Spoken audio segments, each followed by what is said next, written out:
So in a matter of 3 years, blacklisted by the comp scene, forever, he probably thought, just kept playing, kept doing tournaments, slowly started working his way back in. People are like, okay, I don't think he is cheating. He started working his way back in, and now he wins the World Series of Warzone. Pretty dope. Yeah, really good cool for him. Yeah, really good for him, for sure. Yeah, that's like the best story to come out of the whole tournament. For ad-free episodes, as well as early access and bonus episodes, check out our Patreon. Activision devs do not play their own game. 3,000 devs can't figure out how to add a reconnect feature to a AAA title, I guess. I don't know. Mad, because Infinity Ward doesn't tell their consumers anything. Maybe that'll take some of the sweats away from Shoot House. You can cope about that, for sure. Thanks for tweeting, at least. Thanks for doing more than Infinity Ward has done. They just keep tweeting about the soccer bundles in the store. Things that are bad. We got a couple words. Why don't you kick it off, Tanner? This is going to be a longer section than the first part you guys heard. Change it, obviously, of course. We are live, boys and girls. Welcome to the Dropshot Call of Duty Podcast, episode number 359.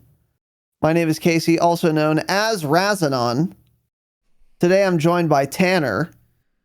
And today we are talking about the worldwide series of Warzone. The World Wide Web of Warzone series. Competition tournament. Mm-hmm. Yeah, we are. We are. And that's what we're doing today. So welcome to the show.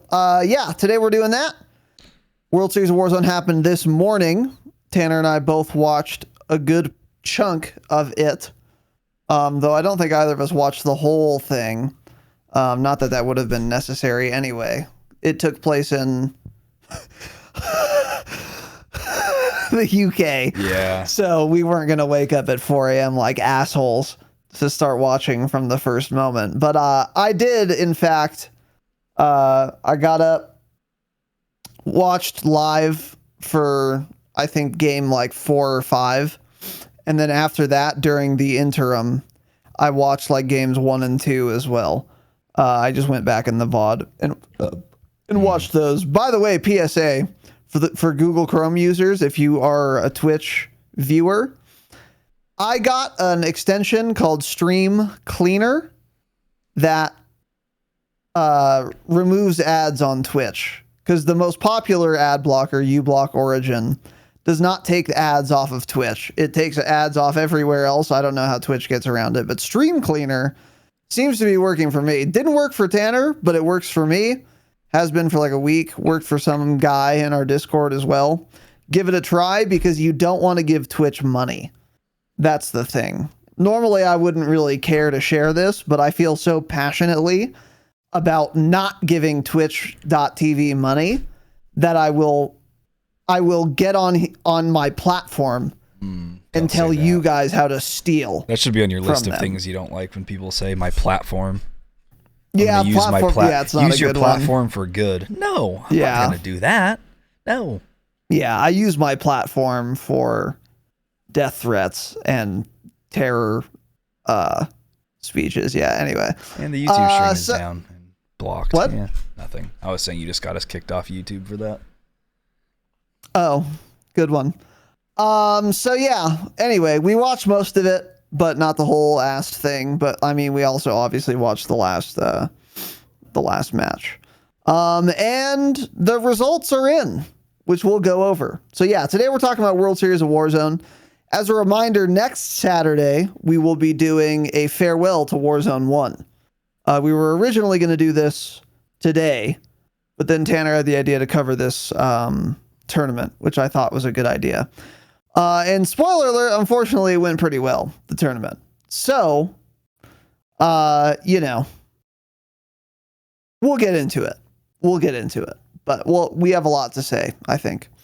As far as announcements go, we have done a Patreon bonus episode, a little Q&A episode. And it went well. We hung in there for a while. It was not one of the worst Patreon Q&A episodes we've done lately. No, they've been better. Say. Last few have for sure been better. Yeah. Yeah, definitely. So that went pretty well. And one thing we've started doing as well is just asking ourselves questions. So if you see a patron Q&A question from us, Steel Switch thought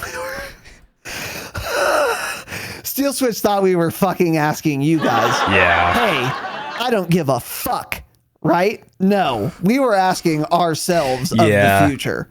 That's what we were doing. I think we actually, wasn't that on the recording, or did we do that after we finished the recording? Maybe we did it after, actually. I don't know. Because, I was like, God, you know it was what? adorable that he answered the question. We need to just ask ourselves questions so we can have good ones when we come around to it, because you guys we don't said ask us that good during questions. the recording. Yeah. Okay. Yeah. Yeah, so we'll just start doing that. When we think of questions, we'll post them for ourselves in there to come back on in a few months, couple months. That's correct. Yeah. You guys can answer them, obviously, but it's not the purpose of the question. So anyways, so that's live anyway. If you're a Platinum or Damascus patron, that is now live. And if you're confused about how that works, by the way, if you are Platinum or Damascus, join the Discord, link your Discord and Patreon accounts, and then you will see new channels pop up. That channel's one of them, so you can ask questions for those apps. Other than that, I don't think we have any other announcements, do we? Yeah, no. I don't think so. Okay. If you're listening for the jingle, here it is. Let's get into this bitch.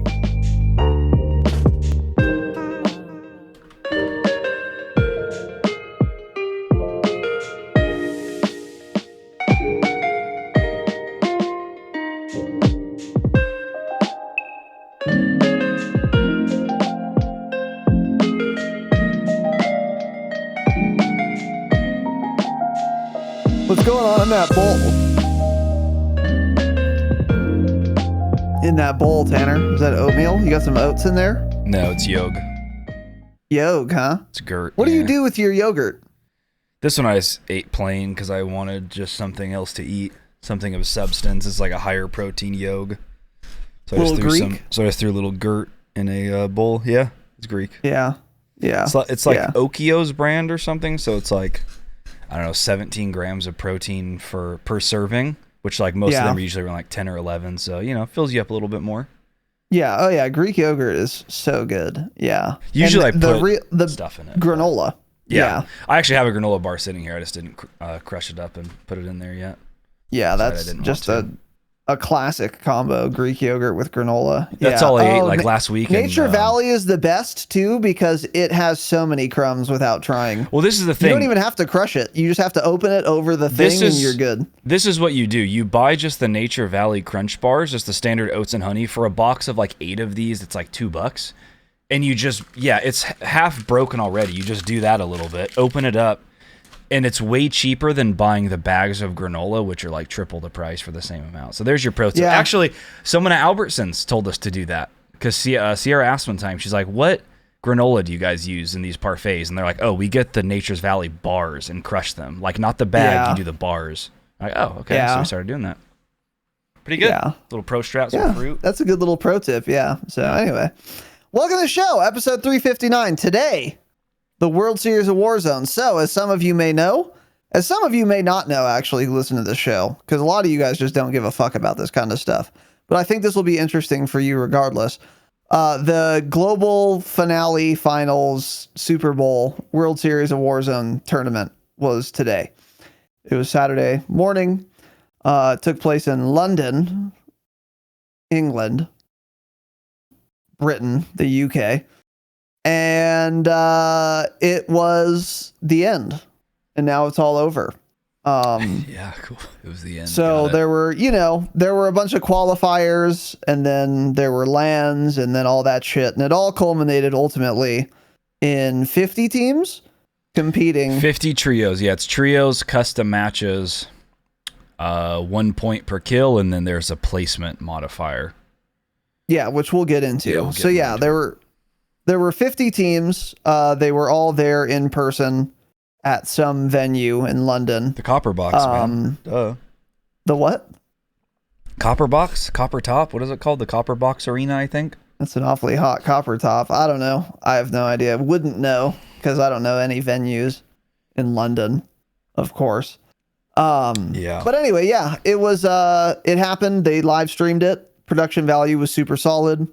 And I will say, as I said in the announcements, and as Tanner has written down, it went really smoothly. Yeah, it pisses me off.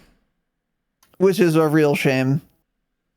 It's a real fucking shame. It's a real shame. It's, yeah.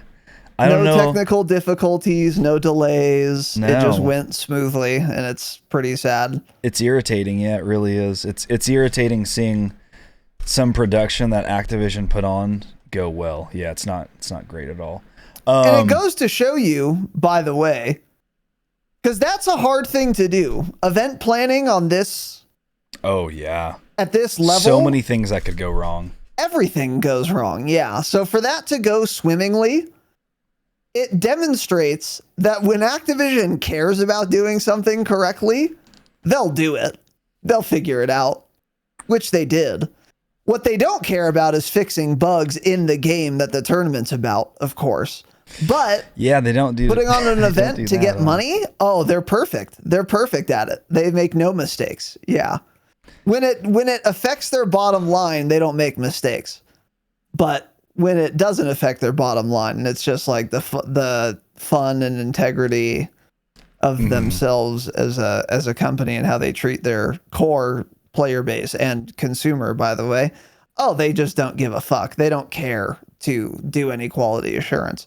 But there was a lot of quality assurance at this event. But anyway, yeah, production quality was fantastic. Yeah, really good. Like everything from the trophies they got, the first place seems they get like a trophy that's like a skull, or I think it's a skull with like a crown on it. Kind of like the one Operator, like there's a CDL Operator skin that's been in the game for a long time. It kind of looks like that type of little crown on the skull head. It's the same as the top oh, it's the 250 icon. Yeah, it's the icon, isn't it? It's yeah, exactly the same. Yeah, which is really cool. It looked good too.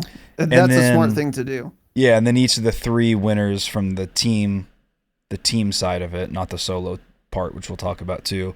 They each get like a golden armor plate that says like World Series of Warzone champions or something. Pretty cool, yeah. And then just like everything, like the stage looked nice where all the players sat. They had a big banner for where like each team is. It says team blah blah. It was like color coordinated for what region they were from. So like EU, their color was different than NA. The teams that placed higher in the qualifiers were like front and center stage. There were like fucking these firework things going off at times. The production was really, really good. I was shocked. And yeah, there just weren't many issues. There weren't like server issues. There weren't issues with like people's PCs exploding or anything, which pisses me off. Yeah, which it really irritates me because we were hoping to go live and have a bunch to complain about, but we really don't because they did a good job. So I was shocked. I'm surprised. And yeah, I'm just quite pissed everything went as well as it did. I would say the only thing I don't like about these tournaments is like the casting and interviewing. It's never interesting. I hate it. It just like you listen to like professional sports casting and it sounds like they care and they're into it. But then you watch like so much like video game casting, and it's not just COD. Most video game casting is really bad in my opinion. They just sound like they're trying to get rehired, and they sound like overly positive and fake, and like they just have a cock in their mouth while they're casting the whole time. I don't know. It always gives off the vibe that they don't really care. They're just making it seem like they're really into it. They just all seem fake. I don't know. I guess that's the best I way to totally put agree it. with you. All of the questions and things. So like I don't think the analysis is good from the desk or whatever when they're like, oh, doing play-by-plays or whatever. I don't think that's done very well. I don't think any high-level interesting conversations ever happen about strategy or what someone did or why it was interesting. Because, like, when we have done, and we're better casters, obviously, so when we've done our own little tournaments, like when we're doing live commentary, like not even interviews, but just like talking about looking at different POVs, doing live commentary, one thing I like to do is point out things that aren't super obvious right away. Because like if we're spectating Biffle's point of view and he gets a down and then a full, and I'm like, oh, Biffle got a down and then a full, I haven't added anything to your experience. Yep. You just saw that. You're not listening to this on the radio in the 1970s because you have money on the game at the horse track and you just need to know what happened. everyone listening to your commentary is also watching. So you don't need to be told, oh, he got it down in the full.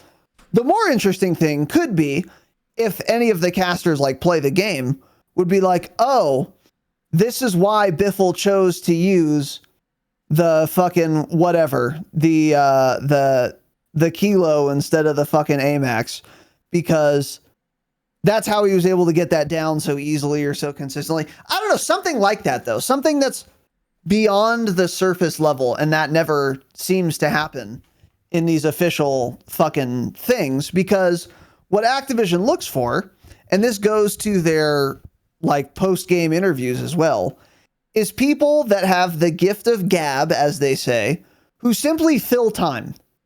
They just waste time, and they have words coming out of their mouth that don't sound completely ridiculous until the next thing happens. So it's like they almost have the casters during the live gameplay just to add excitement artificially, where they're like, oh my God, that was so crazy, which I guess adds something, but they could be doing so much more. They could be providing actual analysis. Well, that's, yeah. Or providing actual opinions or something. And then the post-game interviews, they never ask anything interesting remotely, or talk about anything interesting remotely. That is 100%. They're just trying to fill airtime until the next match starts. 100%. Yeah, there is. Because they never ask good questions. They never ask anything interesting. They never ask follow-up questions. It's literally just like, we need something to be happening live until the next game is ready to start. Yeah. And so they look for people that can just ask banal, vacuous questions to fill time, which is a skill, but you could find people that are skilled, that are more skilled, who can do that, fill time, but with actual good questions, which they just haven't found anyone to do. Yeah, so it's very frustrating. Yeah, like a lot of the excitement with the casting, like when they pretend to get excited about something, that's what also always comes off as fake. Like they don't actually seem genuinely excited. And you know what? That's what the difference is. That's why I was just telling you, like, CSGO tournaments are usually very exciting to watch, even if you don't play Counter-Strike, because the crowds are insane. The casting is really, really good. Like they'll actually get really into it. They're like, oh my God, he hit that. And they'll be like genuinely shocked. But in World Series of Warzone, it's like, oh, and Biffle gets the down. Oh my gosh. It comes off as so fake always. I don't know. Yeah. It sounds wrong and like they don't care. It's like CSGO casters, it seems like they're doing it because they love Counter-Strike and love casting it. COD casters seem like they're doing it because they cast video games for a job to make money. Clout. And they cast video games. That's what they do, which, you know, they make good money doing it, I'm sure. Good for them. But I don't think actually care about the specific game of Call of Duty that much, which makes it less interesting. Yeah. Yeah, for sure. You get that vibe. And a lot of these casters cast multiple different games. I think most of them do, yeah. So, especially when it comes to COD, there aren't that many tournaments. And which is kind of crazy to me, because you could definitely find people who are super, super passionate about Warzone actually to cast these things instead, who would be genuinely excited, who would have interesting thoughts to share, who would have interesting questions to ask, but they just don't care to find these people, I guess. But yeah, you're right. It's like they don't care to do it. Yeah, there's part, because you also obviously have to be like very outgoing and have that type of personality, which often ends up like those are like the fake people that just want that type of job to be on the big screen or whatever. Yeah. With like the questions when they ask the players their little interviews, they're usually dog shit, but also they're talking to nerdy video game players. So it's like they never know what to say anyways. They're all like shy. They're sitting there. Well, and that's the thing. It's because they ask bad questions, though. If you ask some fucking nerd who plays Warzone 12 hours a day,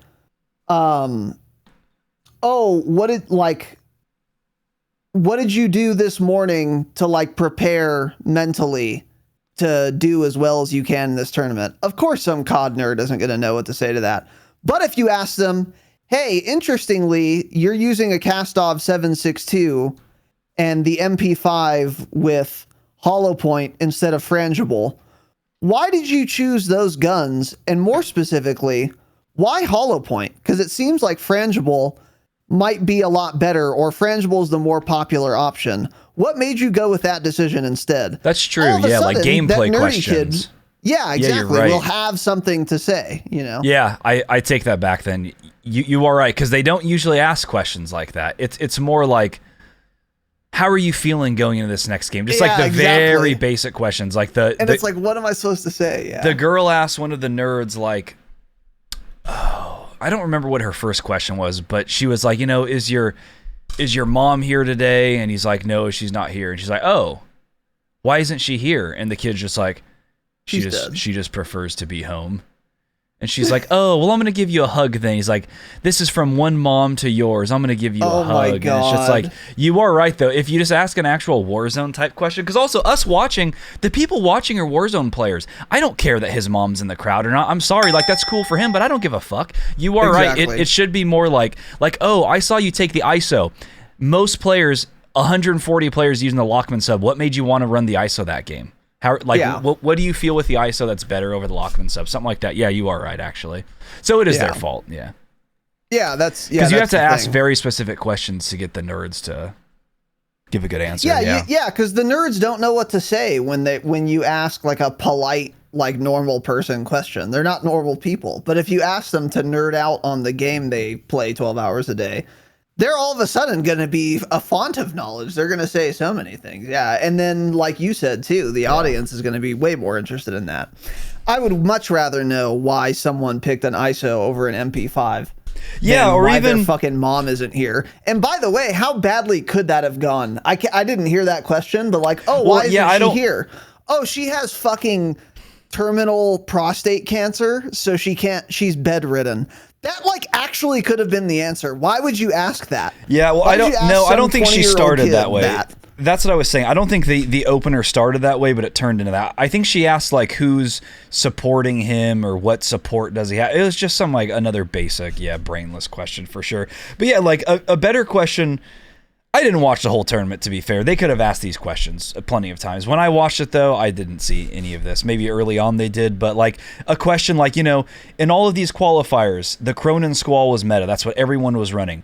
That's been nerfed since then. Going to the LAN, you had to swap guns. What gun have you been using? What are you feeling comfortable with? Why are you running that over something else? Questions like that. Yeah, they don't ask gameplay questions. You're 100% right. Because again, they're casters doing a job. They're not casters that genuinely love and care about Call of Duty in general. Exactly, they just want to be on television, essentially. Yeah, for sure. They want to be in the tube. It makes me think of like I used to, when I played Hearthstone, another Blizzard game. It's a card game. I used to watch a ton of those tournaments, and they have really fucking good casters because like half the casters are ex-professional Hearthstone players. So when they're doing the live commentary, they're like, oh man, do you hold this Syndragosa or do you just send it now? It's like, well, you've already seen these two cards and this card. The odds that he has the counter is very unlikely. I think he needs to slam it here. Yeah. And it's like, oh, okay, holy shit. Like and I would actually learn things from that. Like when I was new, I got Legend, of course, eventually, and it didn't matter. And I know more than those casters now. But at the time, like I was actually learning things. But even if I did like kind of know all that already or know most of it, it's good to get that insight, and it gets a conversation going between the two casters. And then in the post-game interviews, people will be like, oh, why did you play that card? No one else would have played that card there, but it actually paid off for you in the end. What made you see the line there? And it's like, okay, and then the fucking nerd goes into his whole explanation, and it's super interesting, like, answer. Yeah. Like, oh, damn, that's smart as fuck. And that adds to the experience. Like, that question being asked adds to the experience. But all of that was contingent on the casters knowing enough about the game to make those observations or to ask those questions. And I just don't see that here. With these people, like, how often does Goj play Warzone? Or the other lady. How often does she play Warzone? How often does she watch Warzone? Yeah, there's like that whole panel of 4 people, too, that talk in between the matches. Yeah, I don't know. I mean, they cast it, so they obviously know a lot about the pros and a lot of that, the different POIs and whatnot. But yeah, there's something else you're missing out on if you don't actually play a lot yourself, I think, yeah. Yeah. for sure. So that was kind of a letdown. But to be fair, there hasn't ever been a good codcaster anyway, really. So I wasn't expecting, for Warzone anyway, I could be wrong. I wasn't expecting it to be good anyway. Yeah. So like this didn't surprise me. Yeah, some of the CDL casting in the past has been good. They've had good casters in that. I'm not sure about now, but and I think I think ex-pros too. Like Nadeshot has done some casting, hasn't he? They're more like panel guys. I don't think they do play-by-play, but they talk in between matches. They're on the little panel and whatnot. Mm-hmm. But yeah, that's a good point too. But even thinking back now with the CDL, it's the same type of production because the team that leads the production on CDL is also, of course, the same team that does the production for World Series of Warzone. So it is a lot of the same, like them filling the airtime. It's always really boring. Like they fill it with bullshit, it seems like. Yeah, really dumb questions. That is how the CDL is. But CDL actually has pretty good play-by-play and casting, yeah. They actually feel like exciting to listen to and like they're really into it and really care. But yeah. Anyways, being said, like the actual production value, everything was good. We usually, like when there were Warzone tournaments, this is the first time really I've just watched the main broadcast because I didn't know who to watch since every single person's streaming. I'm like, I do kind of want just an overview, so I watch the main COD broadcast. Usually I wouldn't because I don't care about the casting and don't want to hear it at all.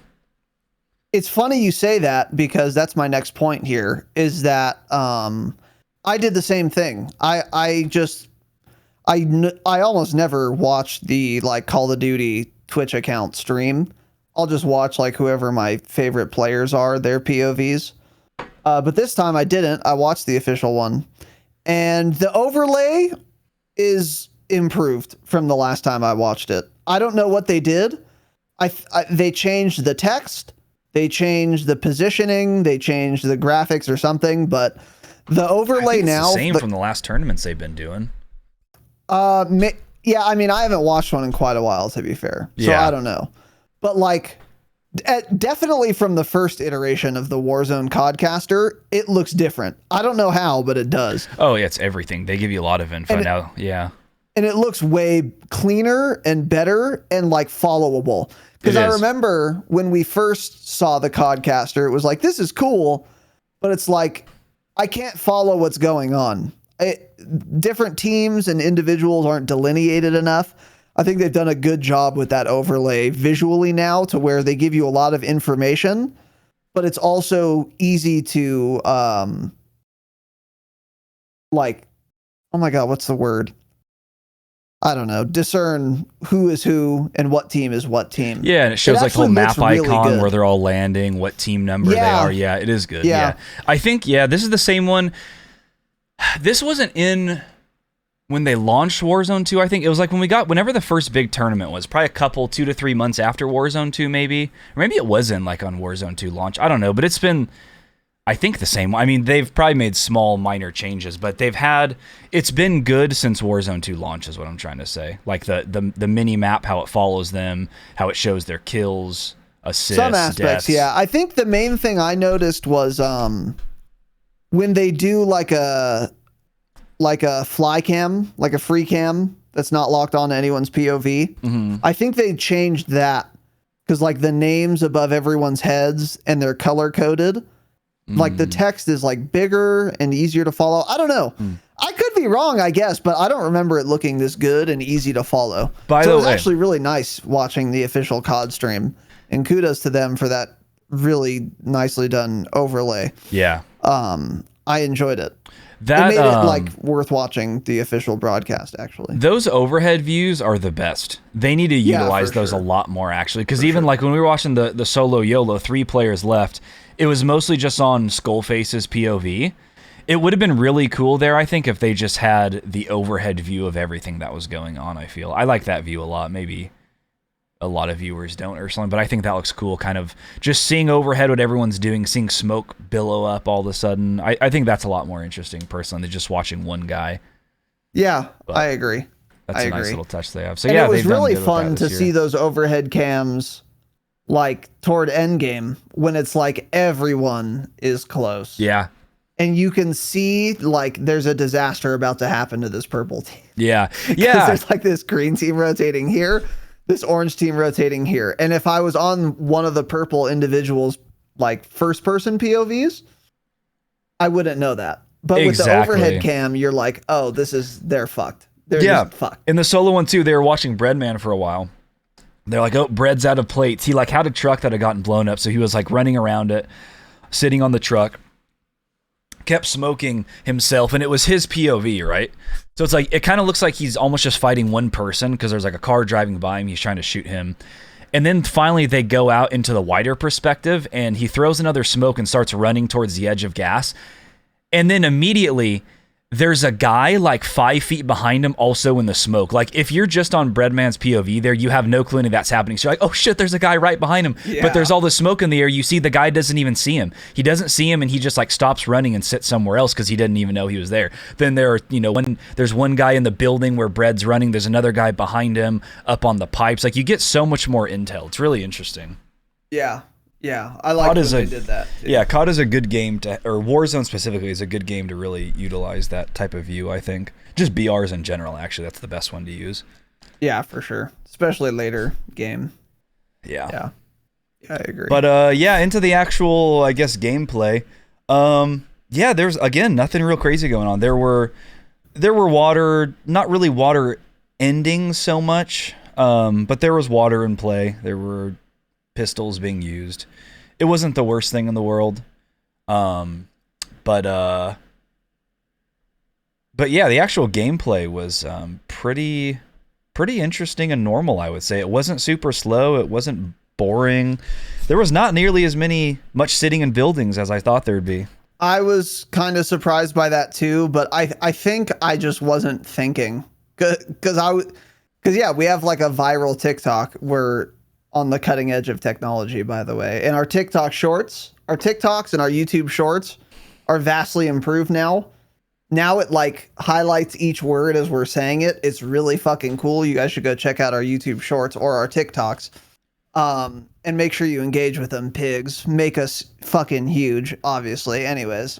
What was I saying? Oh yeah, one of them is me saying like, oh, the Signal 50 is not going to matter. We'll get into that in a second. Because people are going to play like super campy and ratty no matter what. It's the World Series of Warzone. But with the scoring system, that's actually not true, and I should have seen that coming, kind of. It was not slow or ratty. There was quite a bit of action. It really did look like each team was playing as if they were playing just online, ranked Warzone. And the only difference is they were like 20% less aggressive. They would like play more carefully than if they were playing ranked online. They would sit in buildings more often, but not much more often. There was a lot of pushing. There was a lot of gunfighting. There was a lot of getting active. And that is, again, as much as I hate to say it, kudos to Activision for having an intelligent scoring system that basically requires a team that wants to win to have to get aggressive. Yeah. Mm-hmm. I think the pacing was really, really good. And the pacing is a direct result of the scoring system. Yeah. Because you can bet your bottom dollar that tomorrow is a day that if the scoring system was placement only, everyone would be super fucking ratty. So kudos to Activision again on a good scoring system. And yeah, we have seen it before. We've seen it in World Series of Warzone, in fact. Was that in Verdansk? Sudden death match or whatever. I just remember one we spectated. That was a placement only game. It was winner take all. Yeah. I remember in Verdansk was a super rat. It was different. And one of the tournaments, I don't remember if it was World Series of Warzone, but I remember I think we were watching OP Mark's POV or something, and it was so slow. People would not fight. It was near where the giant array was. But I think it was by military. Yeah.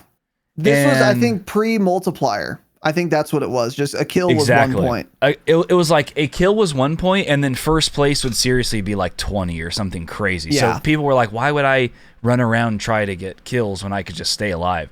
And like, you think the end games now are crazy and in ranked they're crazy. Like, we're talking like 7th circle, there are 90 players left. 7th circle. It's like, how are they not all just dead? One airstrike could take out the whole lobby, basically. It was pretty crazy, but they were just so slow that they wouldn't actually fight. They would all just be sitting there, not even peeking anything. So yeah, they did have a really good scoring system this year with the 1 point, or 1 kill is 1 point, and then their multipliers. Like first place, their multiplier was 2.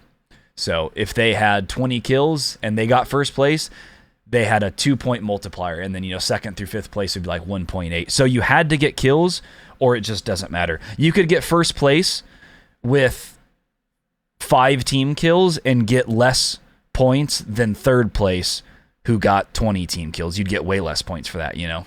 Yeah.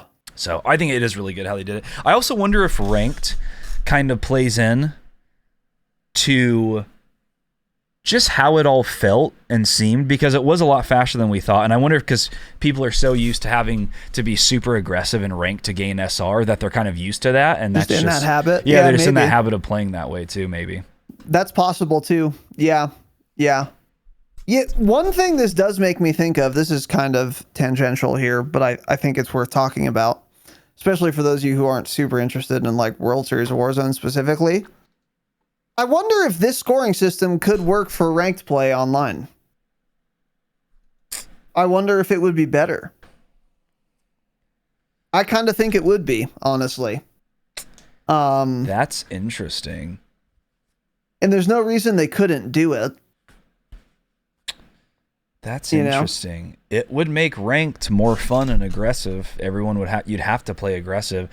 I think that would, like, obviously, even in a ranked mode, there are casuals and people far less skilled than even the average player still queuing for it. I wonder if that would just completely make them not ever play it again. But again, it's not, I mean, ranked is kind of, it's designed for sweaty players to play. So yeah. it would feel a lot different that way if it's actually just good kids playing it, because you have to get kills to do it. I don't know. Yeah, one thing I would say is like the top like 5,000 players would be the same, whether it was this scoring system or the one we currently have online. Really, the only people that would be like massively impacted by this would be like, yeah, like the 50th percentile ranked player. Yeah. Where like their shit's gonna get changed a lot. But yeah, it would make people play less ratty online too, which I think would be nice. Yeah, and I wonder if they would ever consider doing that, because I'd love to ask whoever is in charge of the tournament scoring system, because whoever that person is has the power to change the online rules as well. So I'd love to ask them, why do you think the World Series of Warzone, which is a competitive tournament, should have a different scoring system than ranked Warzone online, which is a competitive environment as well? Like, what's the impetus for that? I'd love to see what they would answer. That's not to say that the ranked system online is terrible. I think it's actually pretty fucking good. Yeah. And we talked about that a lot when it launched.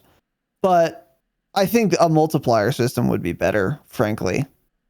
Maybe you also have some placement points as well.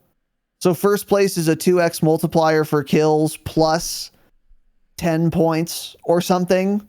I don't know. You could quibble about that, but I think some kind of multiplier system is just better. Yeah, I do think there would still have to be some sort of placement multiplier, because you know what? That's the other thing, is there are a lot of people that in their mind, being good at ranked play is winning. Someone like Iron, for example. Mm-hmm. So if it's all about kills and multipliers, he's going to say this is a bullshit system. So you're not even rewarded necessarily for just winning, when that's what a ranked mode should be. Yeah. And I think there's some merit to that. So you could do multiplier plus a static point reward for placement. So like, yeah, you get like 50 points for first place instead of 150, but you also get a 2x multiplier on kills. So even if you're like a little rat, you still get something for getting first place, even if you only have one kill. Yeah. But you'd much rather have some kills in addition to that. Yeah. I think there's some way to marry the two for a best of both worlds scenario, though. Yeah. But anyway, just a thought.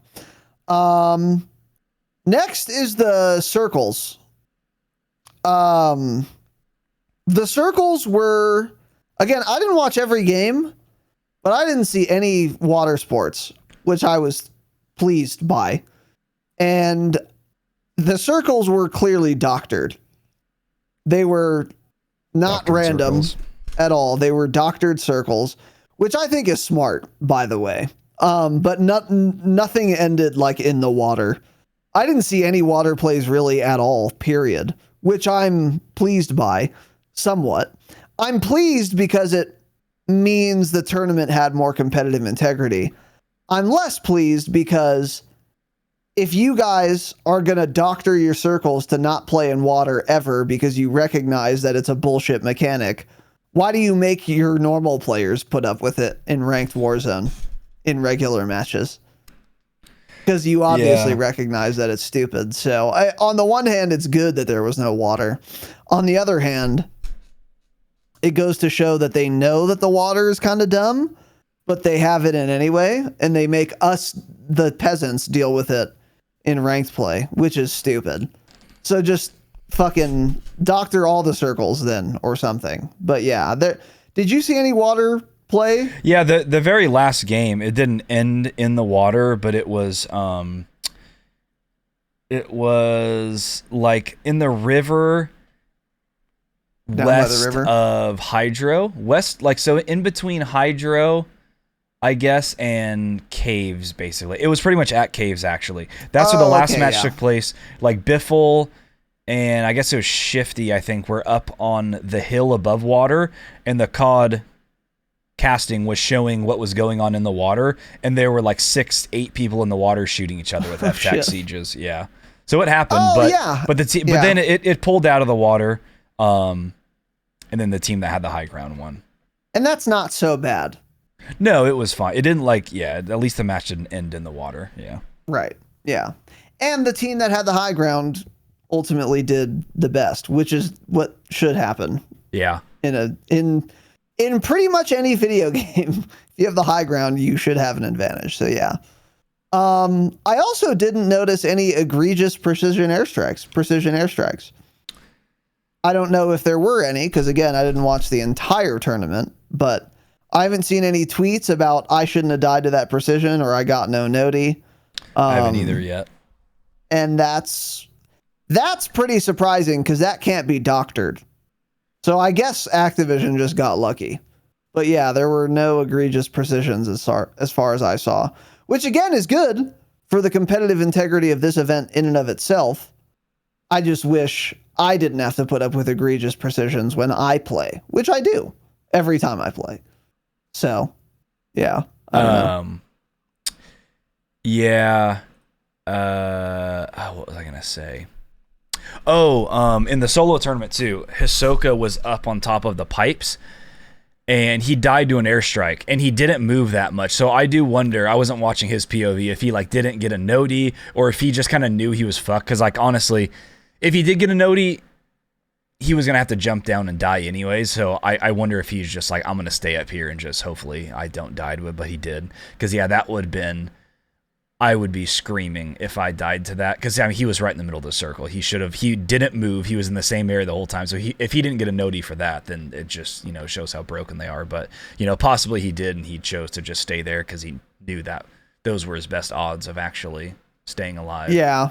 Yeah, sometimes you have to just hope it doesn't hit you. You gotta eat it. Yeah, you just say, I'm probably dead here, but I have to risk it. Yeah, exactly. Imagine dying to a precision airstrike with like 12 people left to lose out on $100,000 in a BR. Imagine dying to a kill streak in a BR final circle. It's so dumb. I'd be mad. Yeah, I'm not happy about it. Yeah, but anyway. Yeah. A lot of flares. I don't know if you noticed that. A whole lot of flares. I sure did. I noticed a lot of people running into gas just to pop a flare. Yeah. Kind of unfortunate, really, because I do wonder how much different the overall standings would look if flares were not in the game. I mean, I think it would completely change the standings because so many people know they have the ability to make risky and stupid decisions to try to get a kill. because they know their teammates staying alive. They probably plan this shit. They're like, you stay alive, you stay here, I'm going to go push because that guy has 4 flares. For sure. He makes a dumb push, gets a down, gets a full, then he dies, immediately gets flared back, comes right back. One of the games, someone got flared back, and then they just like floated for a while. They were floating for as long as they could, and then tried to just land somewhere for higher placement. It just like something like that for sure. Whether or not you want it in ranked, that does not belong in a World Series of Warzone LAN grand final tournament. I'm sorry, you should not have redeployment flares in the game for that. Yeah. I think I've come full circle on this and just take them out of ranked, period. I think that's where I'm at, and too. World Series of Warzone. Like, it's, it's nice to be able to play the game longer, and have some regain, but I think in ranked, like, because one of our complaints about ranked is that regaining is very, very difficult. But there are ways to make regaining more doable without using reinforcement flares. They could do it in other ways, and they probably should. The flares are just too strong. They're way too strong, especially with how much placement matters in this tournament and online. I can just flare you if we're in 4th place online, and I flare you, you just float, and then like wait until we're 3rd place and we just got 50 points because I picked up a field upgrade. Yeah. Like literally that's the only reason. And in a tournament like this, if you get flared back, people aren't just out in the open staring at the sky trying to shoot you because they're worried about other teams. They're inside of buildings fighting other teams. So it's like you can actually just float there for a while in a tournament. Yeah, flares are stronger in this than online. That's a great point. You're right. If it's online ranked, you're just peeking. It's really bad and annoying still, but they'll just peek out and try to kill you out of the sky when you're landing in. That's not how customs works at all. Because there's so much on the line, you're not even gonna peek that window. You're not gonna walk out of that door to try to shoot someone floating in when you have 3 other teams and buildings all around you. Exactly. So they get a really strong position for that. Then they can just land on a roof, lay prone there even. They can bring their multiplier from 1.4 to 1.8 or something by just staying alive a little bit longer. Yeah, that's a great point. So, you're right. Not a Flares fan of that. are actually even stronger in World Series of Warzone than online ranked. Yeah. So yeah, that's kind of dumb. I will say though, it didn't feel like it ruined because another thing too though is that the end games were very populated in this tournament. Like 5th circle was like a fuck of a lot more people here than online. So on the one hand, the flares were not good, but on the other hand, they were somewhat, I feel like, less impactful because there was so much going on when you got flared in like late-ish game that it was going to be hard. It's like, I don't know. You still have so much work to do when you get flared back that it's like, it kind of, I don't know. Yeah. It didn't feel like it ruined the game for me. No, yeah, I don't think it really ruined anything, but the standings for sure would have looked a little bit differently. Would first place have not gotten first place? No, of course not. They still would have won the tournament. So not like that drastic of an impact, but I feel like if you actually ask the majority of pros playing in a tournament like that, do you want redeploy flares in the game or not in the game? I would say the overwhelming majority would be like, no, we don't want them in the game. But of course, they're all going to utilize them because it's an insane field upgrade. They're not going to not use them. Yeah, they have to, of course. Yeah. So that's why they don't complain about it because everyone else is doing it too. But if they had the option, I don't think any of them would choose to have them in the game, really. Yeah. So when it comes to guns, honestly, most of the fights you see, all of the highlights, it's all sub-range. It's all Lockman subs, really. But when people are using primaries, Kastov 762 was the most used full auto primary that I saw alongside the Signal 50. A lot of people using the Signal. I saw a couple people using the TAC V. Lockman sub, far and away the most used secondary. For sure, if you look at just kills from the tournament, I'm sure Lockman sub was the #1 gun for just I would be kills. curious to see those stats, Yeah, I wonder if they ever break those down. They don't. And then I saw some people running some ISOs. I even saw one kid who obviously shouldn't have been in the tournament if he doesn't know better using the Vel. So, yeah. Hey, use a 700 millisecond time to That kill guy's gun at EU 5 for meters sure. against Biffle with Yeah. his 600 millisecond time to kill Lockman. I mean, you're an idiot. Yeah, he was on Mutex's team, so I think they did pretty shit. Yeah. Yeah. I'm but better than Mutex. yeah, the signal, I don't think it ruined anything. Because, yeah, I guess the players didn't think about it either. With this type of scoring format, they weren't playing slow. They weren't all just sitting in buildings, so they had to rush and they had to get kills. It really did look like you were watching ranked play, like we said. So many close quarters, 3v3 submachine gun gunfights inside of buildings. It was actually really interesting because of that. Yeah, as Tanner and I both said, the fact of the signal being allowed did not drastically change how the game was played at all. I would argue even it was like negligible. Like if the signal had been banned, the standings would look almost the same. Like it wasn't that common. It wasn't that impactful. When I saw people getting kills with the signal, I'm thinking to myself, this guy had attack V. He probably also gets that kill. So like it doesn't really matter. I don't think it was nearly as big of a deal as all these kids were making it sound. We called that. And that's fine. I think it's probably good. Yeah, you know, I still stand by what I said, is that I think the players should get to choose. If most of them wanted it restricted, they should have just restricted it, but it didn't end up being an issue. And we think it's fine in ranked, as we always say. It should not be restricted in there. So yeah, it didn't ruin it at all. I mean, watch all of the highlights they were showing between matches. You barely even saw any other gun than a Lockman sub. That's where all of it was. You'd see like some Castov 7.62 highlights of AR gunfights at like 30, 40 meters. But even Signal, there weren't too many of them. They were showing them, but they were making it sound like every single kill until end game would be from the Signal. And that was just not at all the case. Not even close to being true. Yeah. Every Signal kill I saw, in fact, was like fairly late game, with someone on a rooftop or elevated in like a window, shooting out at people at like 40, 50 meters. And again, they could have just been doing that with a Castov 7.62. So like didn't really matter at all. Yeah. So yeah, it wasn't an issue at all. So all right. So next, we're going to take a look at the standings here. This is the World Series of Warzone Global Final. This is how everyone did. Not a great website. Got to scroll so far. It is such a bad website. It's such a typical Activision thing. I swear, earlier I was trying to find the scoring thing. You go to their website, you can't even just see. There's not a button that says, here's how the scoring system works. There's not a button that says, here is the current match that's taking place right now. Here's the standings. I would Google it. The only standings that would come up on Google were from the tournaments that already finished. Like, they're so bad. Yeah, they're not good at all.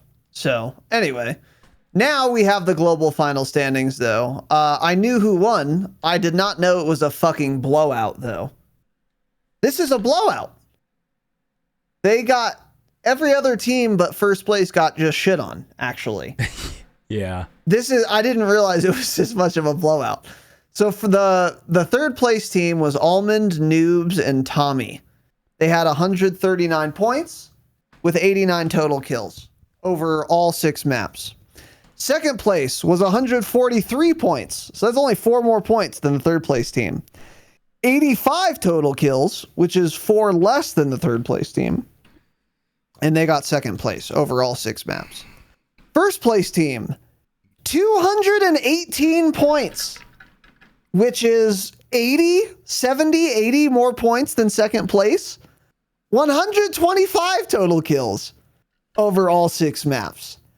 Gapped, shit on, outplayed, consistently run through, pockets ran, punked, Lil Broad, sunned. I mean, this is a blowout that I did not expect to see from anyone. I didn't expect any single team to have this big of a gap. Like, they actually gapped everyone else. They got, because they all have Gunny. That's the thing. That, like, kind of going into the tournament, that's what the talk was, is that Biffle, Sage, and Shifty are all just full Gunny players. And, like, you know, usually for these tournaments, you have what they say is an IGL, an in-game leader. And these three guys are always just, they listen to other people and they go around and kill people. So that was kind of the thing going to the tournament. So people were like, can they actually perform well as a team together? But they absolutely showed they could, yeah. I mean, map 3, they got, let's be clear, 16th place, 1-6, and they had 19 kills. In 16th place in a custom lobby tournament. That is wild. The game they won, they had 24 kills. Only 5 more kills in the game. They got 16th place. So they were just full gunny. I mean, so what'd they do? 22, 24, 19, 22, 14, 24. Crazy amount of kills. Yeah. The only team they had 40 to get more kills than second place. Kills. Yeah. Yeah, just dog walking the competition. They did dog walk them, yeah. Yeah, so that's the biggest thing there. Second place was, so Biffle, Sage, and Shifty, the 3 winners. Everyone, if you play COD, you've probably heard of Biffle. He's by far the biggest name there. Second place was Hisoka, Skullface, and Myopo. Skullface ended up winning the solo tournament, which we'll kind of touch on too. Hisoka and Skullface and Shifty used to be a squad. So going into before the LAN finals, that's when they split up. So it was Hisoka, Skullface, and Shifty, who's always been a really good trio. They've always been insane. I think it was all 3 of them when they won World Series of Warzone last time. Or maybe Shifty didn't win it. I don't remember. But Hisoka and Skullface were for sure in there. Yeah. So yeah. Yeah, and I've seen Myopa winning tournaments before and shit too. All of them, actually. Yeah. So they're all really good. But still, I mean, more than 50 points behind.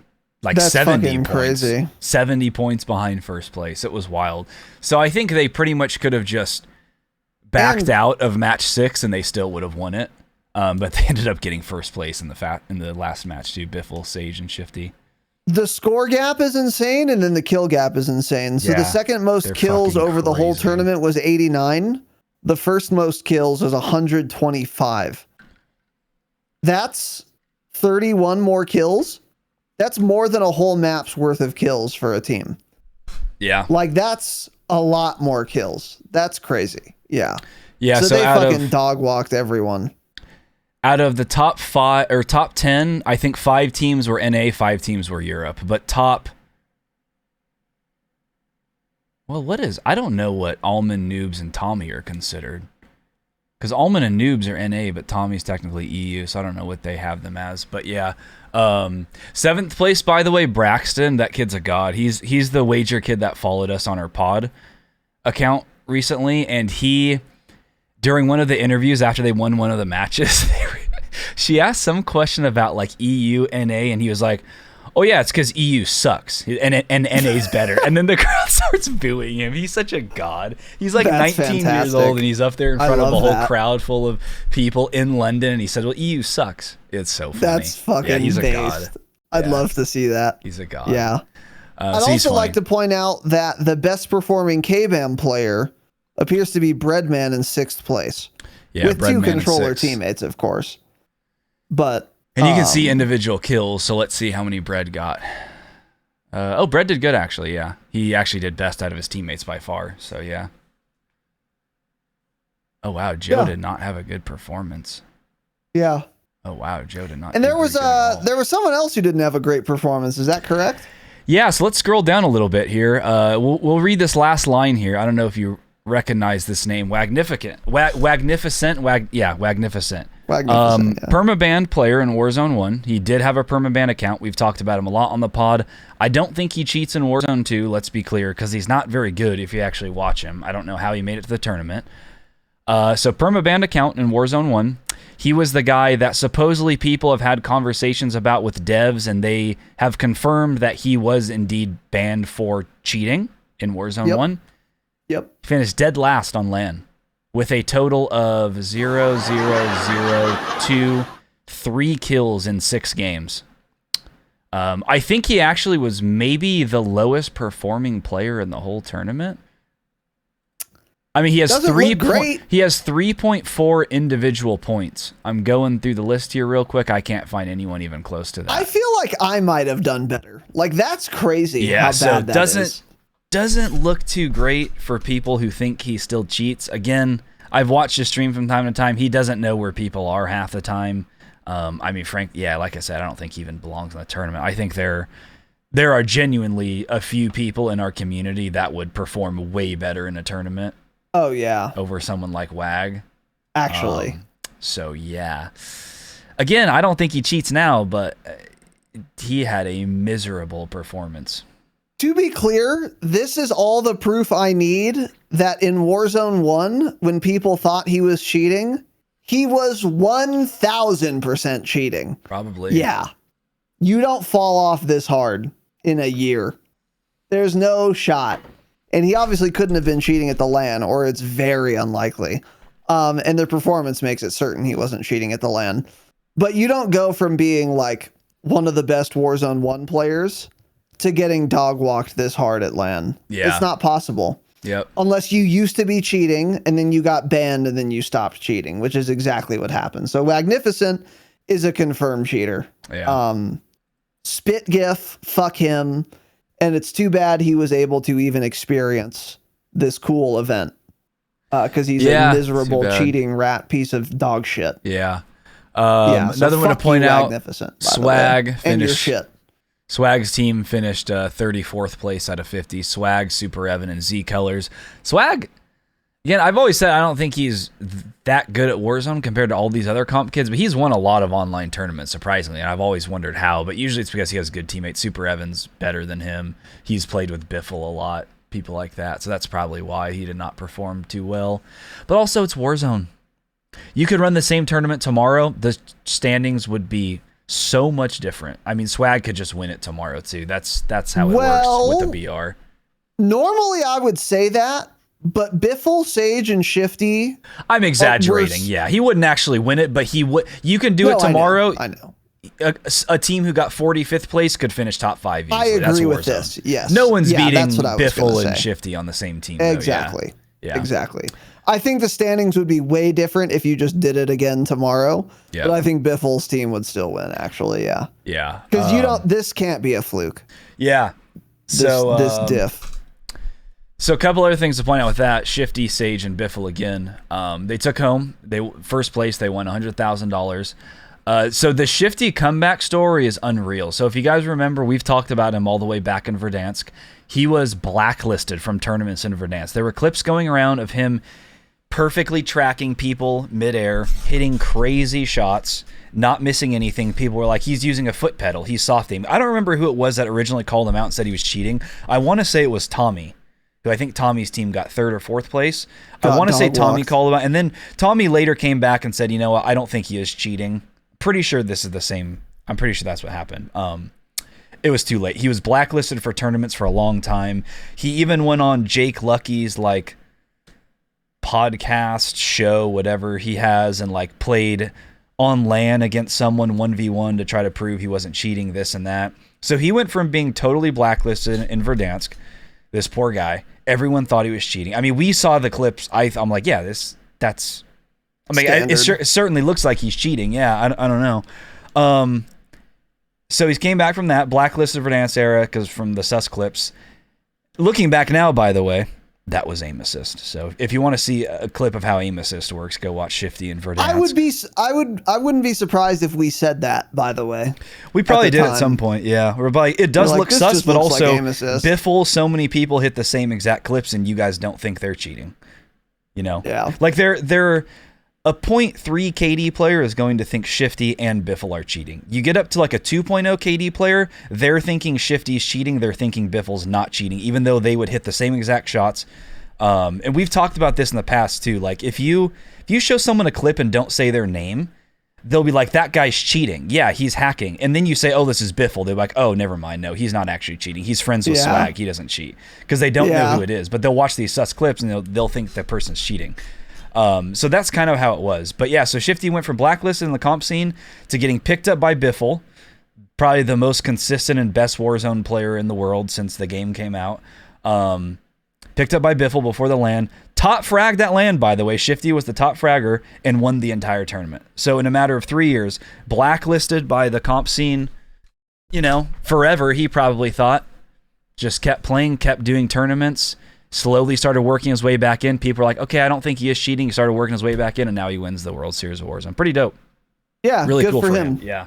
Really good for cool him, for sure. Yeah. That's like the best story to come out of the whole tournament. Yeah, and if you want to accuse people of cheating, you better if they're on controller, you got to be real careful because you might just be looking at aim assist. The latest instance of this was the Nadia witch hunt when she played Warzone.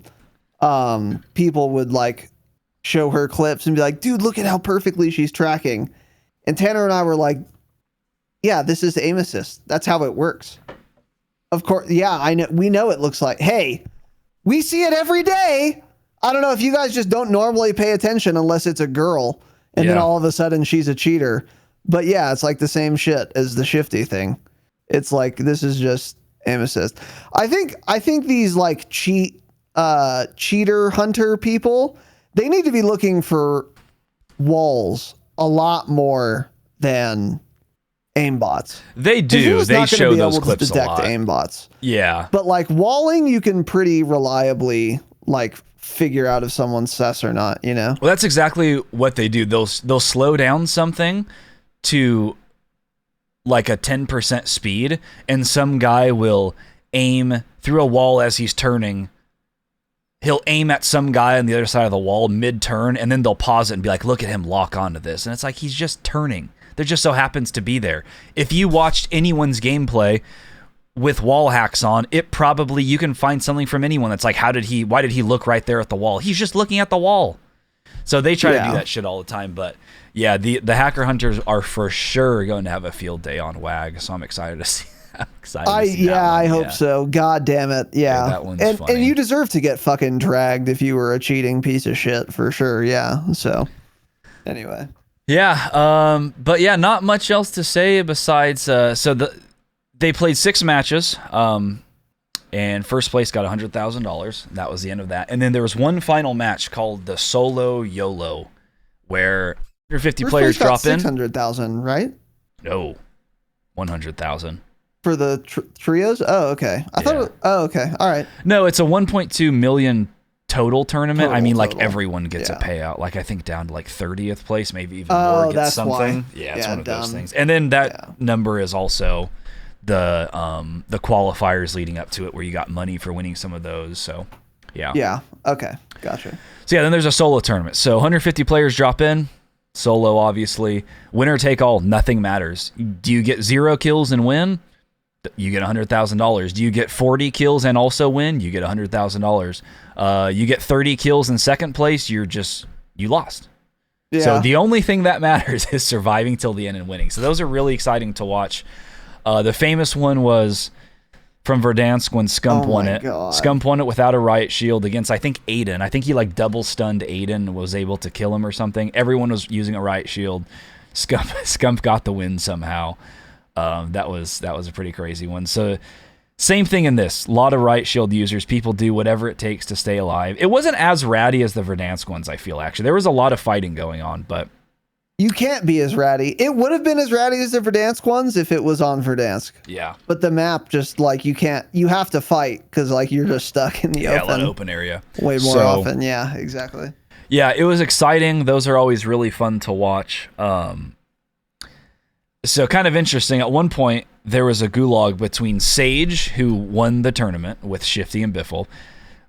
He was up against Skullface, who got second place in the tournament. Sage, I guess, runs to mid. I didn't see the clip, but I guess he runs to mid, shoots his pistol, lets Skullface come up and kill him. Skullface kills him, right? So he wins his gulag, Skullface back in the game. Lands, whatever, loots. Goes on to win the whole thing. So he gets that free gulag kill to keep him alive. He could have lost that gulag, been out of that match, and then he goes on to win the entire thing. So it was really exciting. Why did he give him the game. Free kill? I don't know. People do that. Help their buddies or something. You know, he just won the other tournament. He's like, you know what? Here, you win it. They're friends, I'm sure. That's kind of cool. Obviously. That's a cute little story. Yeah, it's a cute little story. So he goes on to win it. Exciting end game. Everyone is using a riot shield. Skullface. It's just outside of Hydro, just to the east of Hydro. No, west of Hydro. He's up on the pipes that run down all the way to oil. He's on top of those. Skullface he's actually using the Cronin, I think, which was interesting. He was peeking up, taking shots. The last 2 guys had riot shields. He was playing it super smart, just kind of not peeking if he didn't have to, just laying there, letting other people fight till there were 3 left. He knows he has a shot. He downed one guy with a right shield, and then it was him versus Breadman, basically, and Breadman has a right shield looking up at him. He starts shooting him, I think, fucks him up a little bit, and then he may have like thrown a Semtex or something, but then he jumps off. Breadman makes the mistake of, I think, putting away his right shield to try to pull out his gun and shoot him, while also like running away. So then he didn't have that cover anymore, and he's able to get shots on him and get the full kill. Yeah. So those are exciting. It's totally random. The best player's not winning that. Like Biffle, I think, got like 30 or 40th place. It's like a joke. Yeah, solos are kind of a joke. Someone in chat earlier, though, pointed out it'd be cool if they did a solos that's the most kills. And I would love to see that. I would love to see if they did, for next World Series of Warzone, 2 matches of the solo. First match, whoever gets the most kills, doesn't matter your placement, you win.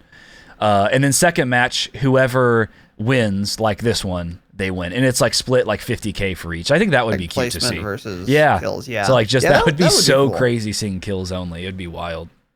Yeah. Super I wonder how the scoring system from the trios tournament would work in solos, where you get the multiplier and shit. Yeah, I mean it would work, I guess. It's just the point of the solo tournament is just supposed to be something crazy. So that's why like just kills would be funny, because it's just everyone would be aggro the entire time. Everyone would maybe honestly like hot drop the same location. They just all land peak or something and start going bonkers. Yeah. If you do a scoring system, then it's just like watching another tournament match. It's like supposed to be dumb and different. Yeah. Yeah. Yeah, solos is never going to be like super competitive in Warzone for sure. So that's cool though. Yeah. Shout out to Skullface. He had a great appearance. Second place and then first place in solos. That's a pretty more nice money little showing at the tournament. Yeah. So he must have gotten. I mean, personally, he must be getting 130, 120 or so, I think. What was the second place prize? I don't remember. For the trios. Yeah, that's what I don't know. Maybe 80? Yeah. 60? I don't know what it was. But yeah, so he took home a lot of cash. Good for him. Yeah, so shout out to him. We like him since he was first to get Orion. Not the little fake. The actual first to get Orion. Yeah, the real first person to get Orion, the camo, which I also have, by the way. Oh, nice, yeah. And he had a Sopranos shirt. So, yeah. Yeah. So anyway, yeah, overall the tournament was, I mean, it was cool to watch. It was not what we were hoping for by any means, because we wanted to see cheaters, water endings, bullshit precision airstrikes. We got none of that, really. I think the most adjacent thing we got was Wagnificent getting 3 kills in the whole tournament. Yeah, Shifty I mean, going how dog shit are you? From blacklisted to winning it all is awesome, and then Wag being permabanned and then getting last place on land is also, I mean, couldn't be more fitting. Yeah. Yeah. So overall though, for not sure upset. The tournament. Yeah, I can't wait to see his replies. I'm going to check his Twitter right now. But yeah, overall the tournament went really smoothly and it was well done. And credit where credit is due to Activision. Good job. Yeah. And get commentators. And the best team seems to have clearly have won, which is also cool. That is cool. You're right. Yeah. Yeah. Yeah. Because there's so much RNG in Warzone, but the top names did come out on top. I mean, they really did. Biffle, Sage, Shifty, Ahsoka, Skullface, Myapo, Almond, Noobs, Tommy. All those are huge names. Yeah. Those are top 3, those are the people you would say are like the best Warzone players. And obviously the structure of the tournament and the scoring system reflects that in the standings, which is good. Oh, so by the way, number 1 ranked player, Dongi, his team got 22nd place. So it's 3, 4, 5, number 6, 7, 8. Hold on, I gotta zoom out here. Looks like he had 11 kills the whole tournament, and he's number 1 online by like 10,000 SR probably. So, do I think he's cheating? No, probably not. I'm just kind of more saying the new SR system here, where they added placement points. It just goes to show you now he plays hours more than everyone else, and that's why he's that much higher. They need to revert the SR change they made. Yeah. Yeah. I mean, he's got like 70,000 SR, I think. It's Yeah, it's just a function of playtime. Yep, once you're and good it's a enough. shame because it wasn't before that, really, but now it is. Yeah. So anyway, all right. Yeah, I think that is it. Yeah, get better casters for sure. I agree with you on that. By the way, that's like if there was one thing I would say could have been improved the most is to get good casters. Yeah. Get people who know what the fuck is going on or aren't super fake or whatever. But we've talked about that. So thank you for watching. Thank you for listening. Patreon.com/thedropshot. We will be back next week. As always, check our Twitter, check our Discord. We post our schedule on Monday. Got some exciting stuff coming up for behind the scenes. So if you're a Damascus patron, expect that Patreon episode toward the end of the month, probably, honestly. Because we still have some things we want to try. And we want to do those things, I think, before we record it. Like the thumbnail shit and maybe getting a new system for our overlay, our cams. We might look into that as well. We'll talk about all that in our behind the scenes. It's going to be fun. And then we'll have our gold episodes coming out toward the end of the month as well. One of them will be focused on season 6. 2 of them won't be. Because we'll have to record those before season 6 launches. That's what's looking like we're going to do, but we'll keep you guys posted. We'll get them out before the end of the month as always. And that's it. Thanks for watching. Thanks for listening. Stay humble. Stay humble.